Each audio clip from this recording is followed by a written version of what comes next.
So, have you ever seen this cute little guy before? You might be wondering, what is this?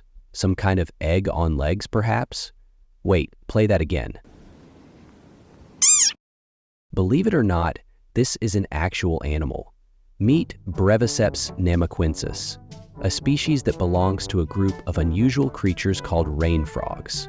And rain frogs, even by frog standards, are pretty bizarre. Think about the typical things frogs do, like hopping, croaking, or thriving in water. Rain frogs don't really do any of that. Their strange traits stem from their unique way of life.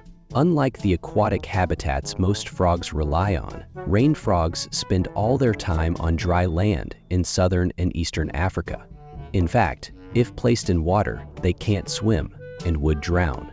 Instead, they live in areas where their skin can absorb moisture directly from the ground. Take Breviceps macrops, the desert rain frog, as an example. It resides in a narrow, sandy stretch of coastline, just 10 kilometers wide. Although this region might appear too dry for frogs, the coastal fog from the Atlantic provides enough humidity for them to soak up through a specialized patch of skin on their bellies. Because they don't depend on water bodies, rain frogs have developed some quirky habits. Hopping and climbing? Not for them. Thanks to their anatomy, they've lost those abilities, so they awkwardly waddle across the ground instead. Being nocturnal, they venture out at night, hunting small invertebrates with surprising stealth and precision. During the rainy season, when swarms of insects like termites emerge, rain frogs join the feast, taking advantage of the abundance. Their signature waddle is partly due to their feet. Their inward-facing, spade-like limbs are surprisingly powerful, perfect for digging, a crucial skill for escaping predators and finding moist soil. Unlike most frogs that lay eggs in water, rain frogs lay theirs in burrows. Instead of hatching into tadpoles, the eggs produce tiny, fully formed froglets, ready to dig and waddle just like their parents. But why do they look like that? Their rounded bodies, beyond aiding camouflage, serve as a defense mechanism. They can puff themselves up to appear larger and more intimidating, a helpful trait for an animal that rarely exceeds a few centimeters. For instance, the largest rain frog, Breviceps cabosus, maxes out at a whopping 4.5 centimeters. When threatened, they puff up, stand tall, and let out a fierce war cry to scare off predators. This round shape also makes them harder to remove from their burrows when puffed up. As for their tiny heads, honestly, it's a mystery.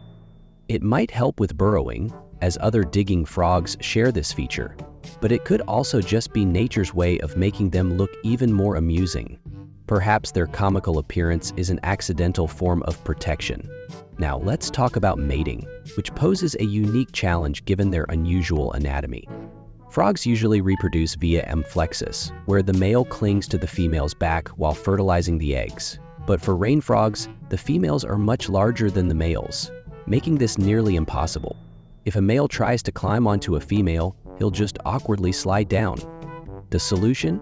Frog glue. During mating, males secrete a sticky substance from their skin to help them cling to the female and complete the process. Rain frogs might look awkward and out of place, but they're perfectly adapted to their environment and way of life.